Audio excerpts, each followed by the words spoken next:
Honkai Rail is the adventures of train-based cultists using an unregistered steam engine to illegally circumvent interstellar border control. Or you got a license for that there locomotive? You play as an autistic Pokemon trainer who uses shiny rocks to attract women. In a game where "I can fix her" is a statement made by weak troglodytes who don't have the strength, no, the will to understand. That's what makes her great. Armed with the power of courage, friendship, bonking stick 1, and orbital laser, you will cross the galaxy on a Dead Gods model train set to see fantastical sights like Space China, actual Los Angeles, advanced pleasure puppets, and the Hole. Confused? Well, you should be. We're in a gacha game made by the CCP with JRPG elements. Designed to bleed the imperialistic west of money and reduce fertility rates. Holy shit, literally me. And by God is it working. So prepare your wallet, dopamine receptors, and join me as we dive into Star Rail, the gacha game to replace your estranged family. All spoiler free, of course. You, the player character, are a mutant trash panda with ties to intergalactic terrorists. Not that you remember. But you also have the unique, ultimate power of malignant cancer. What? Now, with the freedom to experience life as a terminally ill leukemia patient, boundless adventure awaits you. She wears the wig so well, you can't even tell. But no, seriously, your literal gift from God is called the Cancer of All Worlds, or Stellaron. It is a semi-sentient ball of raw, destructive energies that seek to corrupt its surroundings and bend even the most idealistic of individuals onto a warped path that maximizes casualties. And you have one, for free, in your stomach, right next to the nuggies. So, as an unknowing pawn of sexy ISIS, you are jury-rigged with a nuclear IED. Then, totally as your own original idea, integrate yourself into the warm embrace of the train cult of the dead Great One. Which are a bunch of pretty nice people on a never-ending sabbatical to escape the horrors of stable employment. Simple, right? But so we have our main cast of fellow choo-choo passengers. Forgetful ice user, Daniel Hung, furry bait, lost old man, and that girl you had a crush on when you were 8, but one day when you'd finally worked up the courage to share your last snack at recess, she didn't come to school. The teachers were crying, and when you asked your mum what happened, she told you she'd moved to another school, far, far away. Also massive Remember to like and subscribe if you too are burdened by horrific childhood memories. The game came out in 2023 and is the brainchild of Hoyoverse, a Chinese company / psyop best known for Genshin Impact. I began playing after seeing several schizo posts about Himiko, the train navigator, and realizing I am very simple. Now, you've probably gathered this, but Star Rail is what we call high fantasy, in the sense that femboy God is real and wants to turn you into an undying flesh puppet. Luckily enough, he is forestalled by the 360 no-scope God, who desires to murder him instead, with no upper limit on collateral damage. An entire pantheon of these unknowable eldritch gods, or Aeons, inhabit reality, all with associated cults and unfathomable power. Like Aha, the Elation, who casually made a worm the smartest creature in the galaxy to see if it could join Space Harvard. It died horrifically. Aha's followers, the Masked Fools, are also well known for their hilarious practical jokes, like domestic terrorism. Ha! Silly Palestinian child, don't you understand it's for the meme? But we're getting way ahead of ourselves. As a direct sequel to Train Simulator 2015, Star Rail expands player interest to women. With impressive graphical improvement. If you're the type that just simps for highly detailed backgrounds, well, reblame. But you'll also be satisfied here. From the steampunk slums of underground Detroit to the hedonistic 1920s pomp of Penacony, Star Rail fully embraces its mix of sci-fi and uniquely fantastical elements. Though the generic space station sucks. But this is a gacha. We have to talk character design. Star Rail's cast of impractically dressed waifus and husbandos are an eclectic mix of psychos who look like they'd enjoy locking you up in a basement for 3 weeks as part of expanded non-consensual pet play. And an amalgamation of kindergarten teachers and that one guy who pulled over to help you when your car broke down. So yeah, they look great. MiHoYo Billions ensures nothing less. Rather, the biggest potential negative to our cute girl character art comes from the growing awareness of our own governments. The slow-moving behemoths of our world, overweight blind gods of regulation and nannying, are ready to interfere in what they deem morally objectionable or see as potentially corrupting of our pure minds. Idiotic, I know. Anyway, are you interested in sexually charged cannibalistic lesbian dancing? Because I sure am. Through an endless series of character introduction videos, backstories and lore, both within the game and out, Star Rail gives absolute creative freedom to its animators. From oil paintings of dragons sliding through myth and legend, to, I think this is awakening something in me, character trailers. No, don't come! Don't come! For the longest time, Gachas weren't exactly well known for production brilliance, working within limited smartphone hardware and drastically smaller budgets. But since the Genshin detonation, the visual bar of expectations has been firmly set, and Star Rail both reaches and in many ways surpasses its older sibling. Though Zenless Zone Zero has it beat in horny marketing material. Because holy gods, Jane, what are they feeding you? But back to Star Rail. Race! There are multiple, distinct races in Star Rail. Some designed with well-considered alien features that relate to their evolutionary history and growth cycles, and then there's the rest. Xenos. The Peppershi are a race of growth-stunted hobbits, with a dandelion growing from their frontal lobe. Naturally, I asked to touch this special place of every male and female I saw, on my quest to reach Harvey Weinstein levels of interspecies silly harassment. Eventually, I found a real child, who, upon realizing I was an adult who also enjoys Yu-Gi-Oh!, was convinced of my benevolent nature. And, remembering the kind words of his mother to only ever let a special person place a finger upon his special dandelion, allowed me to engage in public flower arrangement with a minor. What did MiHoYo mean by this? Oh, hold on, I'm getting a call. Moshi Moshi. What? FBI? Gameplay. In short, you grab a bunch of unreasonably attractive people, find a possessed TV wandering around coked out of its mind, and smack it with a bat to initiate a bar fight. A turn-based bar fight. If you've already played other Hoyoverse games such as Genshin Impact, or its numerous clones, or what it cloned, this is a hard departure from the usual real-time mechanics. The only APM you'll be testing here is the act of desperately tabbing away from Young Lee's feet pics when your mother walks in. From simple back alley stabbings of the poor to steal their shoes, Give me those shoes! Show us those feet! to multi-phase bosses with field effects. The game supports a wide range of enemies, with complex abilities and mechanics, which in turn require careful consideration of your team's formation, gear and skills to overcome. But of course, that's not where this ends. We're in true JRPG territory here. Excuse me, shut your fuck. Mashed into the system is an endless series of secondary factors that demand your attention. Such as toughness, damage types, healing and shielding, resistance to status effects, speed, feet, crowd control abilities, elemental weaknesses, will she step on me, DOT, crit damage, crit rate, income rate, HP if you're a coward, attack percentage because screw flat numbers, and energy recharge to spend every waking second spamming ultimates, until you ascend to enlightenment and realize that every other mechanic is a mere stepping stone to make Acheron commit war crimes. But let me tell you the real secret. None of that matters. Star Rail, much like other gacha games, takes the position that its player base are a bunch of crayon-munching morons, and thus front-loads its content in ways that, outside of boss battles, you could face roll the controls and come up smiling, so long as you kept to the main questline and maintained a cursory level of combat awareness. So, Star Rail's easy, right? We'll get to that. Though I bet you're wondering, how many kidneys do I need to sell to receive my waifu? Some. Now I am, and always will be, a proud free-to-play player. Because all my real money goes into Aka Supers for Korone, because she needs that Bollywood mansion. Thank you, whoever. But I can confidently say that Star Rail's gacha is industry standard?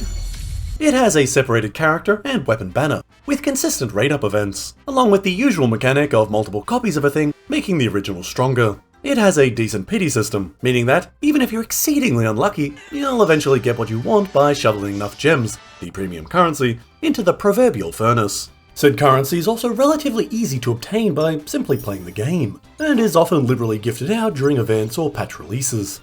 Though a far cry from some of the more exceedingly generous gacha systems I've used, it's by no means cruel, except to hungry children. Mother, may I have some bread? No! We need the money for Sunday's rate up! But seriously, Star Rail is surprisingly kind. The devs consistently prioritize UI and quality of life improvements. An energy overflow pool, an auto battler, highly specific filters, drop trackers, upgrade history, varied and simplified daily quests, and even a decent in-game guide for recommended builds. Things added much later to other games, or left to third-party websites, Star Rail did early. Though its greatest addition, which the lack of infuriated me in every other gacha, is the permanency of timed event content. No longer will you suffer from the indignation of missing the weird LSD-fueled crossover events born from a CEO's obsession with an alcoholic drink mixing simulator and brainwashed child soldiers made specifically to kill Italians. Mamma mia! One of which, for the record, I made an entire video about. But getting back to Star Rail, this means no matter when you start playing, you too can experience the pure joy of making Scott perform public fetish play in the Laofu Market Square. Multiple times. FOMO defeated. But at the end of the day, at least mechanically, this is a pretty standard gacha system, along with some decent, if relatively easy combat. Nothing special, nothing truly unique. Until you realize, everything up till this point has been the tutorial. Simulated Universe and its subsequent modes are where the men go to play with their dress-up dolls. Where the difference between life and death is how shiny Acheron's necklace is. And you'd strangle your mother at even the suggestion it would provide more crit damage. The game beyond the game. And it's a roguelike deck builder. FTL, Slay the Spire, Hades, Balatro. The same heritage flows into Star Rail's endgame, and it's as addictive as ever. Complete with unlockable rewards, randomized maps, cards, relics, puzzles, varied start modifiers, and of course, really weird lore. With a modular difficulty, a laundry list of achievements, and plenty of freedom on how to get them. This is the most defining feature of Star Rail's gameplay, and almost certainly its greatest achievement. A gacha game that is fun even when you're not down bad. And there are like 5 of them, and they just keep adding more. Every one with its own unique spin, rules, and objectives to achieve. And beyond this, if you really want to be crushed between the unreasonably inviting thighs of difficulty, there is Apocalypse Shadow, a boss rush mode where roid raging elites are pumped with new immunities and overpowered skills for you to fight sequentially. Because sometimes CBT is not a suggestion, but a requirement. Now, here I could take you through the best builds, numbertism, and tactical practices, but that's nerd shit. Instead, I'm just going to schizo rant about the anime girls I've wasted untold hours on to give slightly pretty addresses in this parasocial oubliette of a game. No men, however, as I am a rabid misandrist and find the idea of equal rights horrifying. Please ignore the femboys. Kafka is an insane woman with an unwavering faith that her cat can see the future, much like the homeless man outside my house at 3 AM, though instead of a crippling meth addiction, she has a gun. A smiling, seductive terrorist with a fundamental lack of empathy, who appears to both know your mysterious past and possesses a fetishistic interest in you, and is also your mother.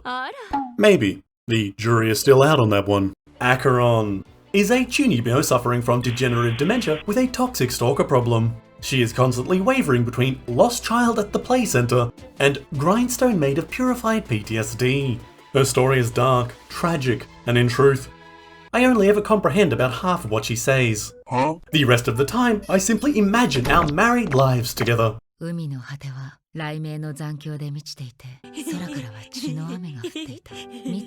then, there is my beloved wildcard.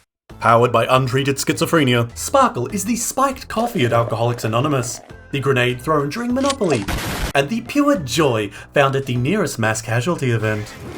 A catalyst of chaos who attempted 5 separate times to scam me as a Nigerian prince via DMs, and a true follower of the big funny in the sky. Her sole goal in life is to play the ultimate joke on everyone, while being as unpredictable as humanly possible, all to draw their gaze. As Aha does not care from where the laughter flows, only that it flows. Jade, I don't have. Firefly has been diagnosed with a case of terminally adorable. Aww. Sam is a lost Power Ranger. Braun May is a researcher who has forgotten the meaning and the intention of the word consent. Hertia could not give less of a damn if she tried. And finally, you, the main character, the Trailblazer or Stelle, is a humanoid gremlin who constantly seeks to enrich herself and bully her friends, mostly March 7th, for the pure joy of it. Or so I make her act. Though even outside dialogue choices, in which 90% of the time at least one option will be batshit ridiculous, the Trailblazer is canonically acknowledged as a straight up unpredictable crazy person by literally all of her friends, who would do anything for the meme, a reputation she happily embraces. In short, move over generic vanilla flavoured Gacha MC.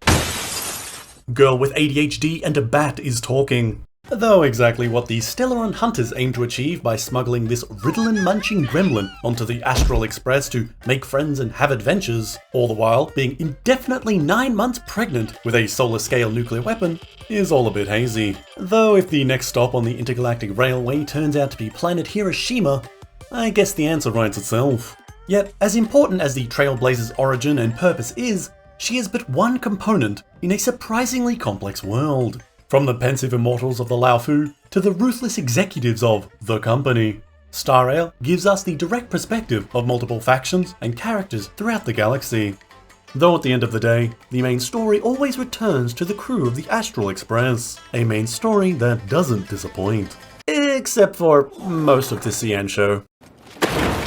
Now, settle down my hypertech Imperial Space China fans. Allow me to at least lay out my reasons clearly and directly. Imagine a dungeon master who has spent years crafting an intricate and unique setting. An interwoven space opera about cursed immortals, destruction, rebirth, and disparate species forging a nation in the fires of battle. With rivalries, infighting, vengeful gods, arcane technologies, and ancient wars among blood-soaked stars. And then tell that same dungeon master to make a fun adventure out of all that, and watch as the first session descends into an 8-hour lore dump, in which the party manages to walk 10 meters to inquire about the nearest brothel, or approximately high bridge to end their suffering. It was not a failure of its setting or characters, but of abysmal pacing. Though surprisingly, the devs got the message very quickly as fans voiced concerns, with the subsequent major and minor quests reaching levels of absolute cinema that convinced me this review was more or less an inevitability, the jump in narrative quality between patches being, quite frankly, insane. Though since gachas are built on iterative story releases and instant feedback, it's not uncommon to see. But more specifically interesting to me is how Star Rail can drastically alter the tone of its story, and yet nothing feels out of place. One second we're on a whimsical school adventure about memes, monkeys and bananas.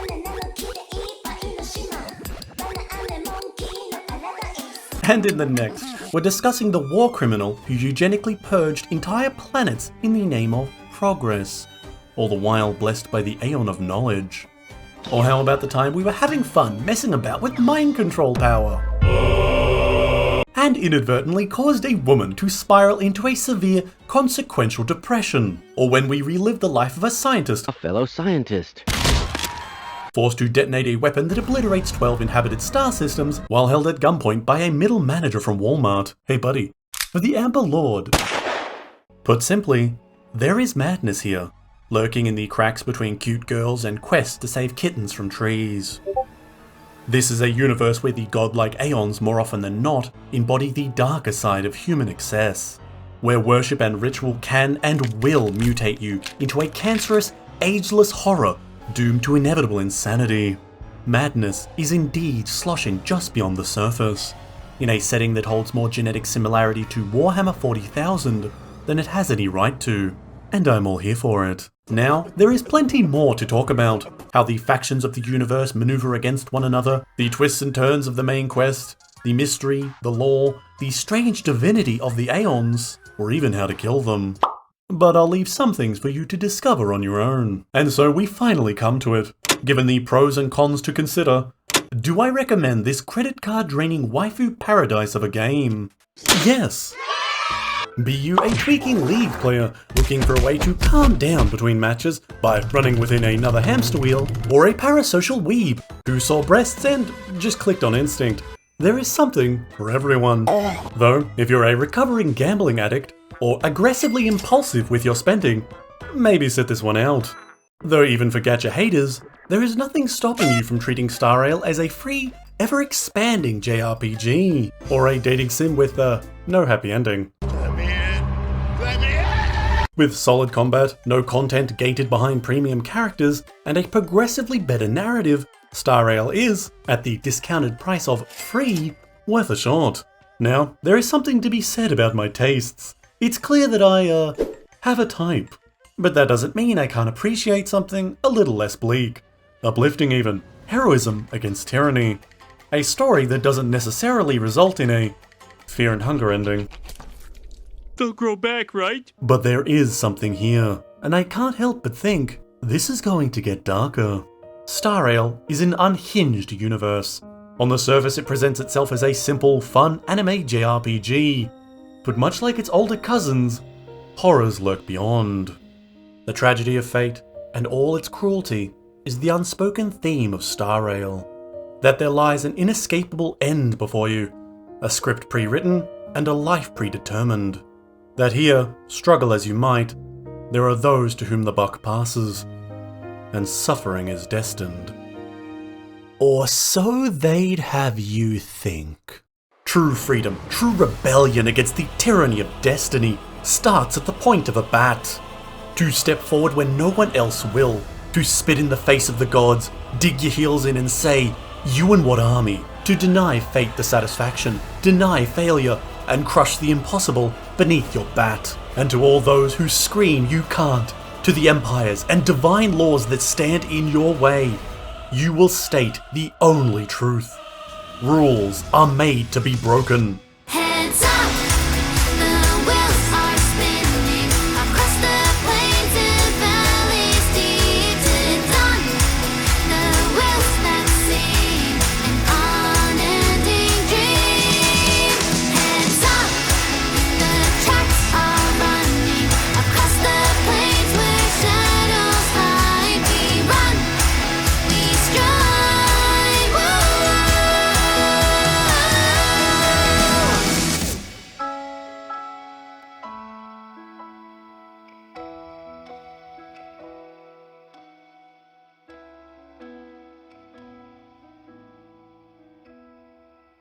Thanks for sticking around to the end. I appreciate it. And also thanks to the Star Rail community.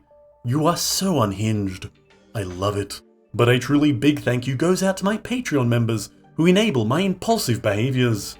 For a bunch of federal agents, you're all pretty cool. If you would like to support me to make these videos faster and with better quality, get access to some behind the scenes art and some elf-based fantasy stories, please consider joining. Links below. I also stream as a sock puppet over on Twitch. I often rant about YouTube, anime, and story writing while dying in whatever game my Discord suggests. And finally, to the two VTubers I blackmailed into helping me with this video. Innes, the German gremlin I found dumpster diving behind a PetSmart, and Nyana Banyana, the mutated minion plushie with a Glock. They make ideal content for the distinguished, schizophrenic Tide Pod consumer. So if you're interested, their profiles are in the description. And now to the comments and questions from the last video. What makes dubs or subs good or bad? A good question. The mark of a good dub is I saw it as a kid. Though seriously, some dubs just click like that. In Bebop's case, it was lightning in a bottle in my opinion. The right people at the right time. For sub, there are just very few examples of bad subs. Mostly just subpar. Although Black Clover does have some issues. Your chances of being made into a Netflix live action are low, but never zero. It is indeed a fate worse than death to become a Netflix live action. I pray that even my greatest haters never have to see their beloved franchises sullied in such a way. Speaking of the Knife Fight City cinematic universe, how long until we get a video on it? A Knife Fight City review would be awesome. But there are basically no copies of it around to get any footage. I only saw the original as a kid on late night satellite TV. And the whole thing was dubbed in Persian. At this point, it's lost media, sadly. Alright, well I think that's oh wait, no, you can also be a twink. Yes, baby, show me those feet.